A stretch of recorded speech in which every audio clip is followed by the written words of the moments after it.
And it was almost ironic, right? At first, I laughed at the idea of doing a piece of work on the outside of a Department of Community Justice building. And I mean, imagine that, right? And then I started thinking about it more, and I thought, like, what if we took over like a portion of the space, or what if we got to actually dictate a little bit about what was going on there?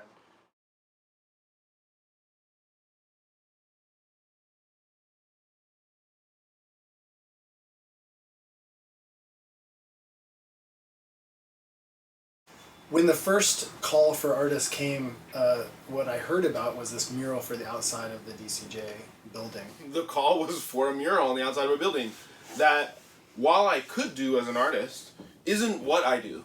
And my interest in the project at all had everything to do with the nature of the call, of where it was going and who they were looking for.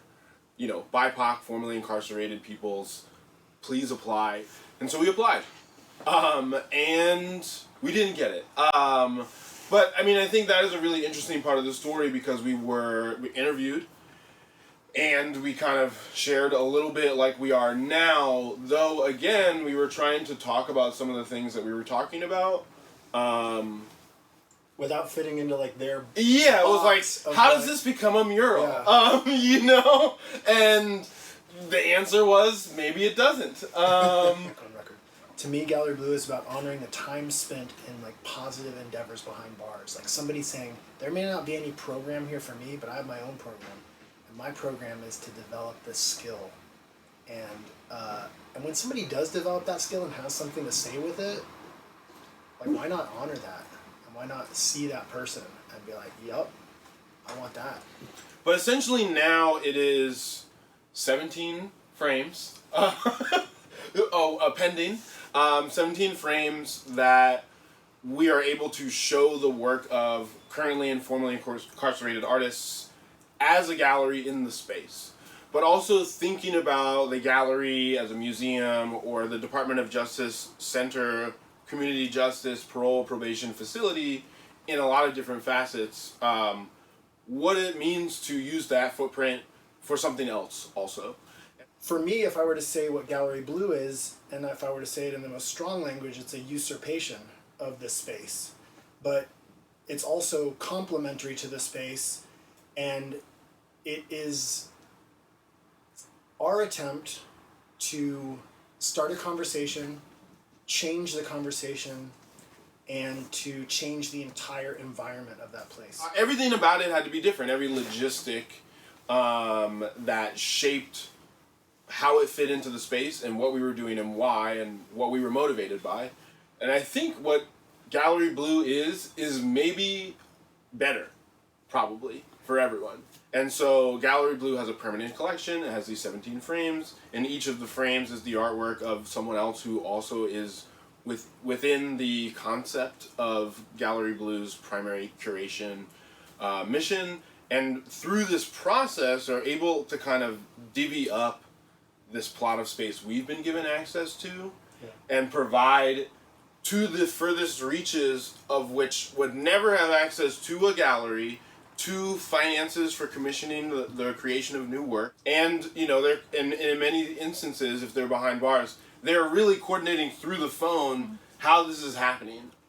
One thing Michael said early on when we were talking about even going into RAC, it's like, how do we create a space at the table, right? How do people who already have like a connection within the art world create space where somebody who doesn't, which is kind of me, right, to show up and be like, hey, look, I do this thing.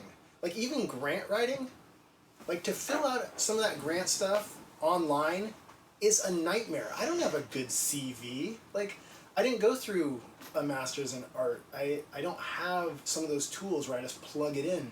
It's difficult. To me, figuring out like what somebody can view on those walls and may, on whether it's a very conscious level or on a subconscious level, change that experience was the point. So in addition to the frames that make Gallery Blue, Blue themselves was able to produce a whole multiple new bodies of work. I created a group of pieces that I named Inside Alliance after a group that goes in and teaches people about sort of like how we experience the world from the inside out, and super impactful. They're doing even now some diversion stuff in drug court, but they work in McLaren and various other correctional facilities. So I created these pieces, the largest of which is an 8-foot phoenix.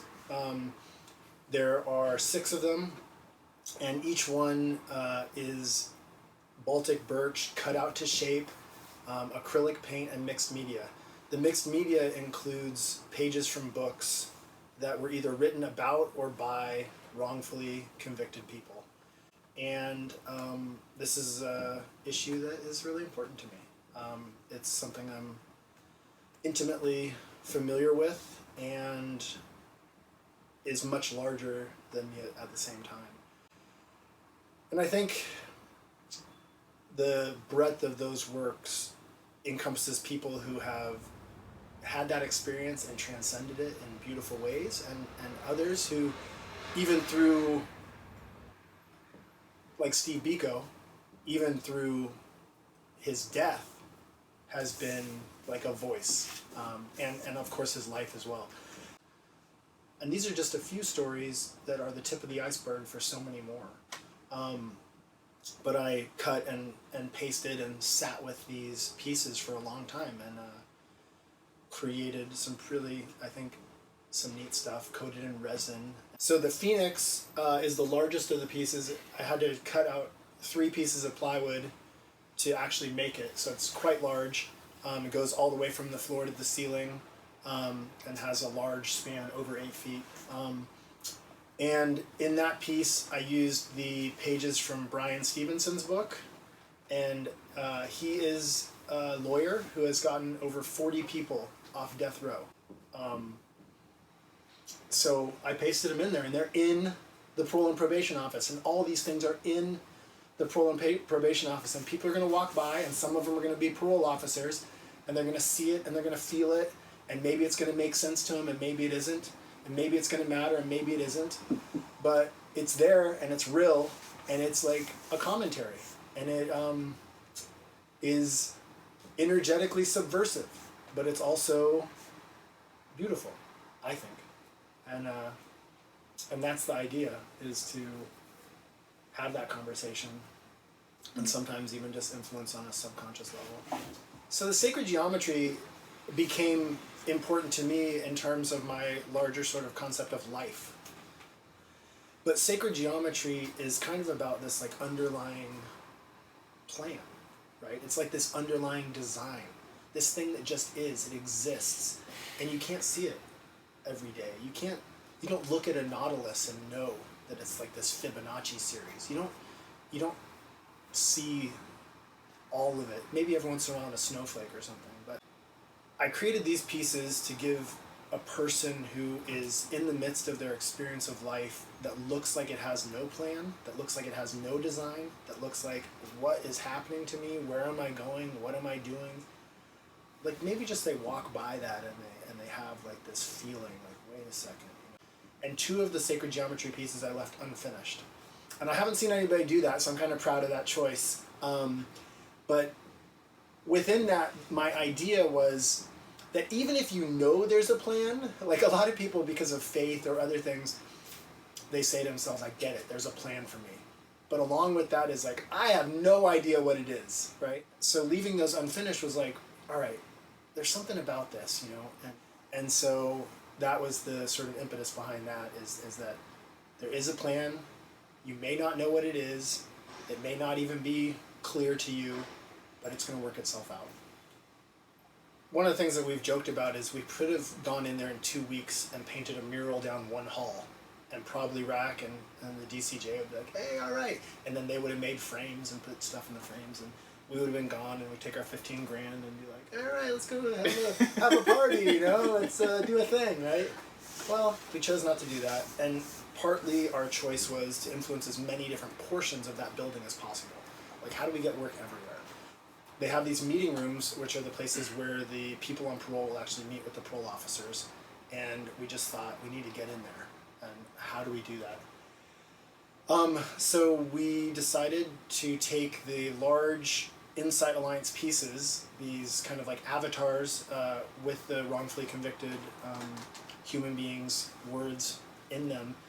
And we took pictures and we actually created some stickers using those pieces.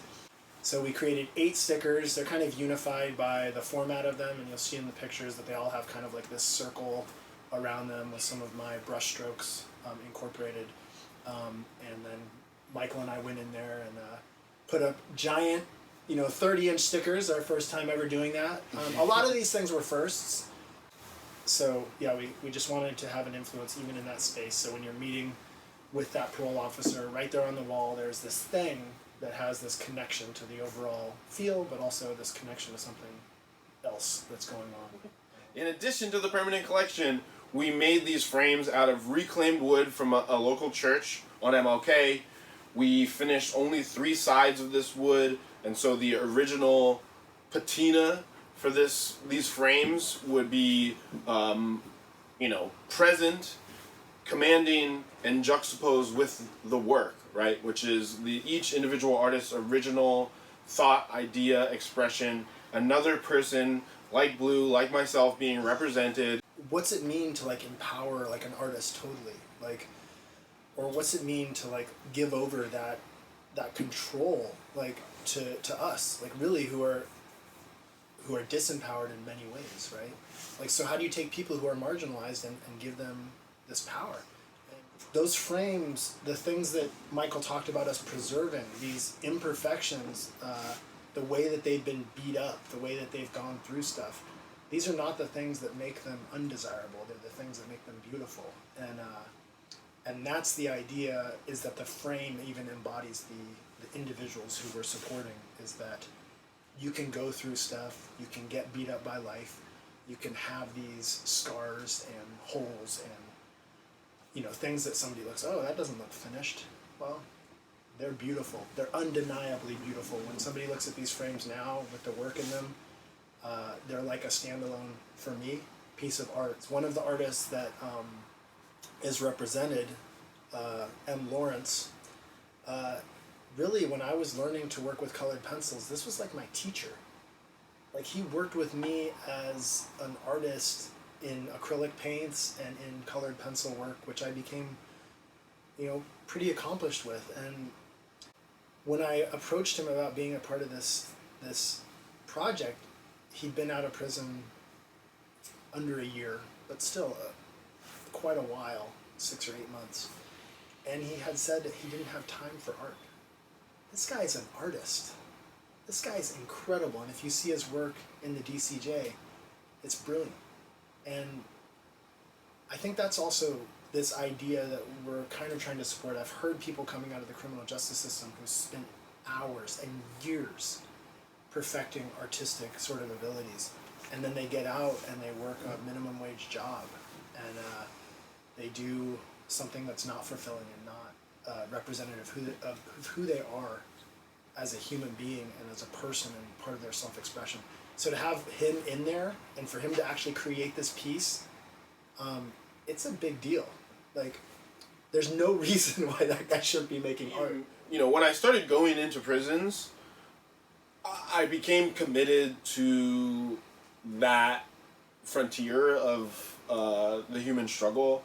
And so, but I don't think all of those things happen behind the fence, and I don't think that issue can be seen in all the ways that it can be seen. Marginalizations are marginalizations partially because of their invisibility. There was compensation for production of new work.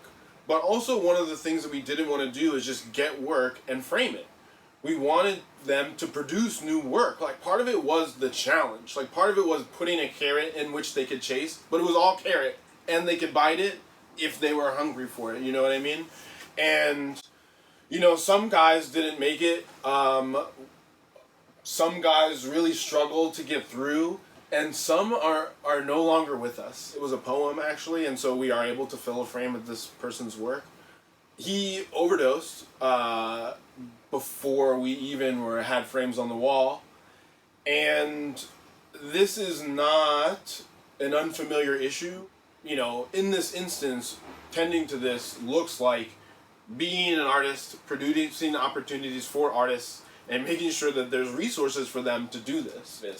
But it was important for us to be able to take part in being able to do and provide. First of all, we reach out to a bunch of artists. Sometimes we were referred to artists, and there were usually artists we'd already contacted. I have a few artists who are at Oregon State Prison. I have a contact in there who actually communicates with them for me. And I think one of the difficulties is we don't think of creating art as a luxury, right? But really it is, right? And in a lot of ways, even if it is like the thing that keeps us sort of healthy or sane sometimes. I know more people who have gotten out and died. And it sounds unreal to me to say that. I know more people who have gotten out and died than people who have gotten out and lived. And it's just life happening, but some of it is overdose. And it's intense. I don't think that's something that people know. The struggles with just like getting the art out of OSP, there's two pieces. One is done, one is maybe almost done, and even you cannot go in there, right? So the only way that it's gonna get out is that it's gonna be left at property, and I'm gonna go pick it up, and that's how it's gonna get out. So that's a struggle, and then I have other artists who just don't have the capacity to complete work on the outside. Michael and I are not trying to control what this art is, right? We're not trying to be a gatekeeper of, is this the best piece of work this person's ever completed? Does this meet some external idea of what something that goes in a gallery should be or should look like? What we're doing is we're saying, give us your experience. Put your experience on this piece of paper that we've provided, and no matter what that is, we're going to put it up. To really kind of pin where does the work come from and how does it get there, like blood, sweat, and tears, and no profit, and heart and soul and meditation, and the good graces of people in our lives who care about us enough to stick around even though we're splitting our beam in a lot of different directions. I just think it's important, if we think about the monetary aspect of this, these guys are real artists. They may not have MFAs, but they have years. I call it prison savants, because you have guys in there that will kill you in chess because they played 50 games a day for 20 years. There's people with extraordinary abilities. Which, if Gallery Blue is able to get more resources, it allows for more of these crazy and complicated stories. Like, people are like, oh, wow. And I'm like, you can do this. Our relationship started with lunch.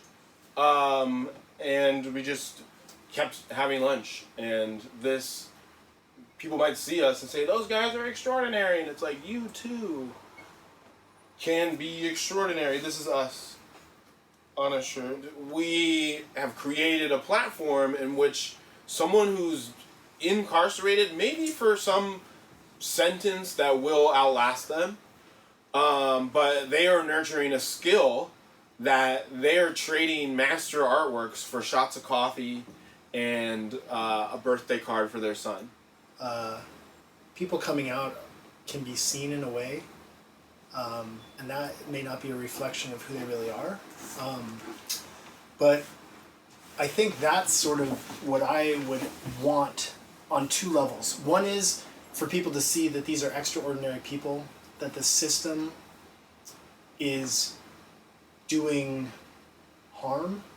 Now, why Portland? Why is this special here? How did this happen? And why should an average person care? Incarceration is in your backyard.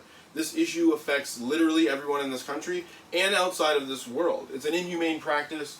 We're not doing it well. We don't legislate it well. There's all kinds of problems about it. It is akin to slavery. I am a black artist. There's all this stuff that also can be seen if you start looking at the frames and you see what's going on.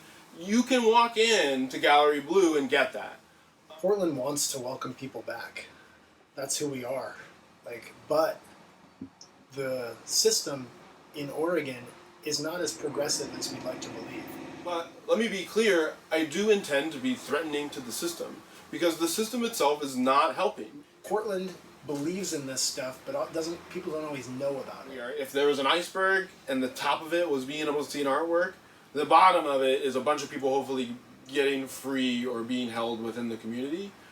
Gallery Blue is an artwork that has artworks as part of that artwork. And then the other part of that is, if anything I'm saying sounds interesting, you too can have this. It took me getting the right shoes and sewing holes in my pants into the prison, and all of this came from doing that on a consistent basis. And that could be at your local soup kitchen, it could be wherever. You might, in an old folks home. And so I want people to see that the things that we're doing are only extraordinary because we are doing them, not because they are unto themselves extraordinary. I think when you're going into the parole and probation office, I think especially coming out of prison and fresh back into society, I mean, there's so many things that are difficult. Going into a parole and probation office, I think for most people, is damaging. It's re-traumatization, and it's a place where the power dynamics are strong, and the power is all in one group's hands, to the point that your freedom can actually be taken away, or you can be told, don't go here, don't go there, don't do this, don't do that, or else. And what's that feel like, right? What's that feel like for somebody who's gone through their entire time, or a bunch of time, and has probation and has to then answer to somebody, and maybe doing everything right, or maybe not, maybe struggling in life just like everybody struggles, right? I follow every rule, and I was at the point where I was like, maybe I don't even want to keep going. Like, that's how bad this system was to me. Like to a level of hopelessness and struggle. And I have tools that other people don't have. Like, I have abilities that some people don't have, and that's where I was at, following every rule to the T. This big project, you know, it was really hard. I got to create some really cool work that was like, came from within me, that speaks to a lot of my artistic sensibilities and also has depth to it. Hopefully for me, it was a starting point for building on my career as an artist. I've built a lot of skills, and I want to put them into practice in a real way. I think that the pieces that I put in to the parole and probation office are impactful. I think that people view them and they feel a certain way, which I think is the most important thing. I want to create more of that stuff that kind of speaks from sort of my heart and my mind, and have people connect with the stuff that I do. So I see this as a really cool opportunity that I had, a difficult project, but a rewarding one. Even though if you look at this work, you're going to be like, wow, that person is extraordinary. These are just examples of people who have extraordinary gifts and abilities from behind bars. These are humans. And that's what I want people to do, is be open to the world where they are amazed